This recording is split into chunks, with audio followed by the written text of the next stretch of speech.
Musical World TV.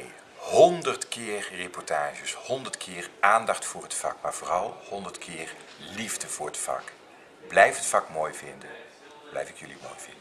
Musical World TV, van harte gefeliciteerd met jullie 100ste reportage en dat we maar snel naar de 200 gaan. Dank voor alle felicitaties. Het is waar, musicalworld.tv viert vandaag zijn 100ste reportage. En dat doen we niet 1 keer, maar wel met 3 reportages. En dat doen we hier achter mij, San Francisco, Californië. William Spy, Paul Enens. Ik vind jullie fantastisch, maar vandaag denk ik eens even aan mezelf. De eerste man die ik ga interviewen is iemand die ik al jaren de hand wil schudden. En vandaag gaat het gebeuren.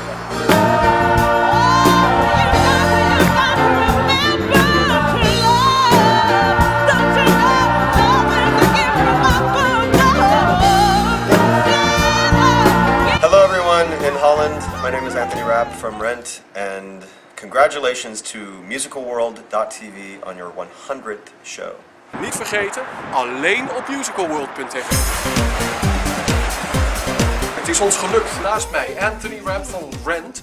Ik heb hem 2 keer gesproken over de phone, maar nu zie ik hem eindelijk face-to-face. Anthony, thanks for having us. Thank you for having me. How do you document real life when real life's getting more like fiction each day?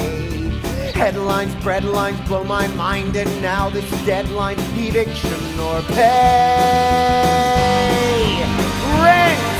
In practical terms, it opened up a tremendous number of doors and opportunities for me, both as an actor and as a director and as a person, to be able to travel where I've been able to travel, to be able to meet some of the people I've gotten to meet, you know, luminaries and politicians and you know, other fellow actors and artists and directors that I might not have otherwise had the opportunity to meet. So it changed my life in terms of I never would have done those things, but more profoundly it changed my life in that it affirmed for me the notion that I've always had that if you do things for the right reasons, which for me are, you know, artistic excellence and to try to make a difference and to try to collaborate, bring people together for to come together and express the best parts of themselves. If you do that, that can be met with success.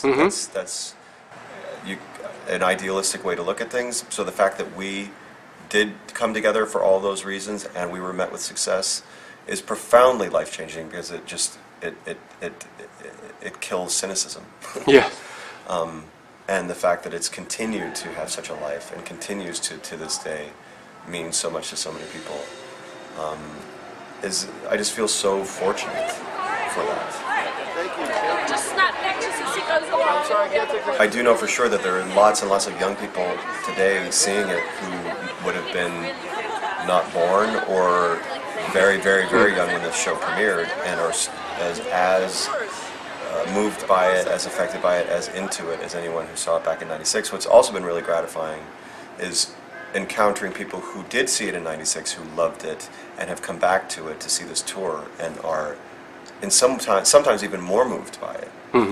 Partly because they can reflect back on their lives and all that's happened to them in that time. Partly because it just resonates differently, as you know, as many things do as we get older. Different things affect us more profoundly. Yes. At times, I mean, we've lived more life, we've had more experience, we've had more loss, and Rent is about all of those things, and it can touch on different parts of yourself at any given time based on what you're going through.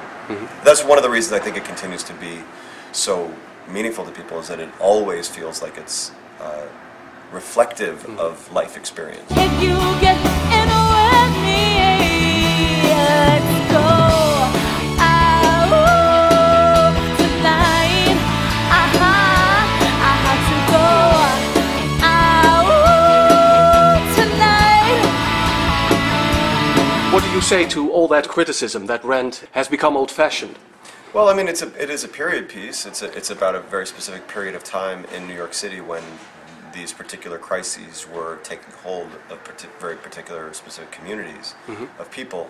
But those are the specifics of the story, but the larger themes are perennial and timeless and universal, which is why La Boheme, you know, 13 years later is still as powerful as it is. I mean, we are not dealing with consumption in the way that they were in those days, but anyone at any time could be dealing with the impending loss of people they love, illness, struggle, heartbreak, and especially now with the economic crisis that many countries in the world and many people around the world have been going through, the economic struggles of the characters feel even more meaningful and relevant to a lot of people. That there has been a time over the years where people said, well, why don't they just get a job? And that's the question that's not so easily thrown around these days. No. You know, more and more people are finding it difficult to find a way to make ends meet. Today's of inspiration, playing hooky, making something out of nothing. The need to express, to communicate, to going against the grain, going insane, going mad.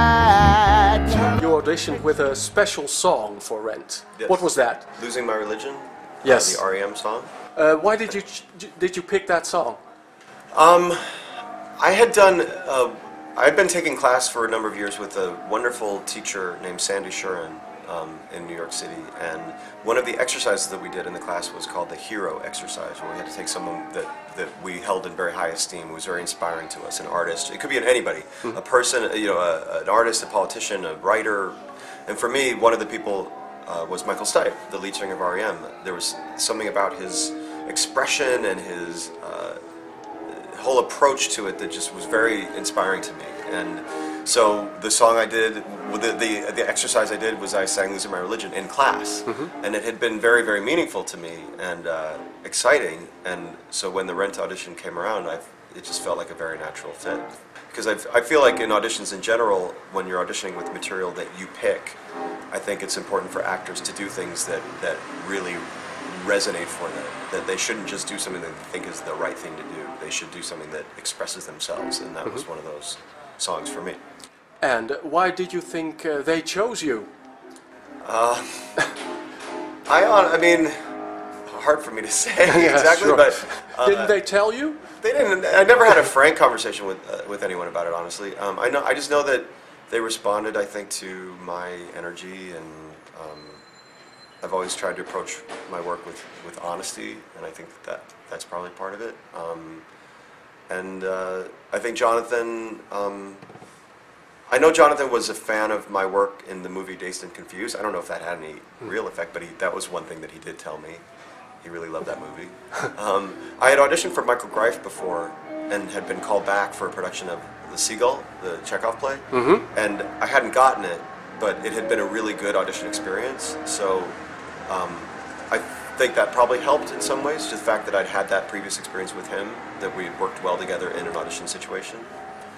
So it could be any combination of factors. I'm not really sure, honestly. I'm just lucky. I feel lucky and grateful. I was really struggling at the time and hadn't worked in a while, and was really kind of feeling kind of desperate. And had I gotten close to other big jobs leading up to that point, had I gotten any of those big jobs, I wouldn't have been free to do Rent. So I just feel like it's fate. This guitar, Vita, just won't shut up. I believe if you play non-stop, that pump will breathe its very last high-strung breath. I'm certain that curve will work itself to death. Today for you, tomorrow for me. Today for you, tomorrow for me. You mentioned the word energy. How is your energy now after 15 years? Honestly, I feel more able to do the show physically and vocally and emotionally now than I did then. I mean, I felt more worn out by it at times then than I do now. I don't know I don't know all the reasons that is. I think at the time things were so intense and hectic, and Jonathan had just died, and my mom was very sick, so there were a lot of external pressures. And now we can just, we all are living our lives more. Things have I think as you get older, generally things sort of simplify. And so now it can be just more about doing the work and taking care of yourself to be able to come on stage and do everything you need to do. One of the new productions that have created a positive buzz is Next to Normal. Yes. Tell us about it. I have a quite extensive connection to it, actually. Wow, I guess it was about 4 years ago that I did a presentation of it at the NYMF, what they call, the New York Musical Theater Festival, and I played the doctor in that, and I became close with the composer and the writer, and it was very exciting. It was a very exciting new musical theater project, and I was very moved by it and loved it. Why? Well, I as you can probably tell by the kinds of things that I've been talking about, I'm drawn to work that is about life and is complex and is not just simply trying to be entertainment, although entertainment is fine and important, and certainly Rent is entertaining and Next to Normal is entertaining, but it work that holds a mirror up to some of the most profound, if not difficult, questions and issues that we face as human beings, being alive. And Next to Normal goes right to the heart of what it means to be a part of a family that is being pulled apart by dysfunction, but profound dysfunction. But told in a way that's very theatrical, that's very musical, that uses, this medium of musical theater, is music can communicate on levels that words alone can't. And when you have successful musical theater, it's using music to cut through to something beautiful that words alone aren't quite able to do all the time. So Next to Normal had that. I did another reading of it, and then when it finally got to be, I think I did 2 more readings actually over the next couple of years, and it was getting interest in being produced. And then finally, when it was going to be produced, Michael Greif came on board as the director, and he understandably felt that I seemed too young to play the Doctor, and I agree. That it's a. I am old enough to be a doctor, but I don't always seem that way. The way castability. So you're still able to jump tables. Yes, I'm still able to jump tables. So he took it over, and we had a very frank and lovely conversation about that. And I said, of course, I support it. And then I asked him if there was any way I could still be involved in it, and he graciously let me and asked, or allow, I don't know if let me, but invited me to be his assistant. Now it's a Tony-winning production. Yes. What do you think of the production as it is now? I think it's fantastic, and it's been amazing to see. It was already really great when I first did that NYMF production in 2005, but to see that it just continued to get better and better and better and better is just a testament to collaboration. Michael Greif worked so hard to make it better. The producers, David Stone and Patrick Catullo, that it was just a great example when you get it's so much like the Rent experience, when you get people in the room together, putting their best heads together, their best hearts together, their best taste together, and they keep working at it and carving it away, they'll get to the very best work that they can do. And when Rent opened, Jonathan had died, of course, and we did continue to work on it, but without him in the room. And knowing what happened in Next to Normal and how much better it got, it made me think so much too about how much better Rent would have gotten. Oh.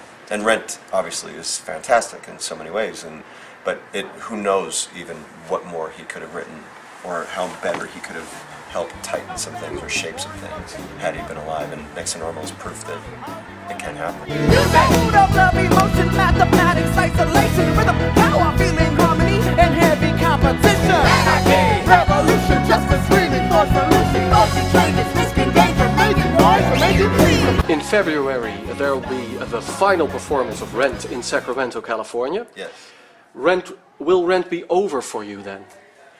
I mean, I don't think it'll ever be over per se. I don't imagine a scenario in which I'd be performing it again, because I just don't see how that would happen. But I loved directing it in South Africa, and if I'm invited to do so again at a good place and in the right time and with a good cast, opportunities, I would certainly consider that very deeply. I've written a show that's based on my book that deals so directly with my Rent experiences. I keep getting invited to speak about it all at colleges and universities, and so and it's the people involved in it are very much a part of my life. So it's not like it's gone. It will never be gone. Sex drive, tear down the wall. Aren't we all? The opposite of war isn't peace, it's creation. Now we go in. en Frans. Wat vonden wij ervan? Nou, weer galoos. Eindelijk heb ik de beroemde geruite jas van Marco kunnen zien met een gestreepte sjaal. Het was natuurlijk een greatest hits concert en af en toe heb ik een paar valse noten gehoord. Maar ja, ik ben blij dat ik vlak voor het definitieve einde van Rent het toch heb kunnen meemaken.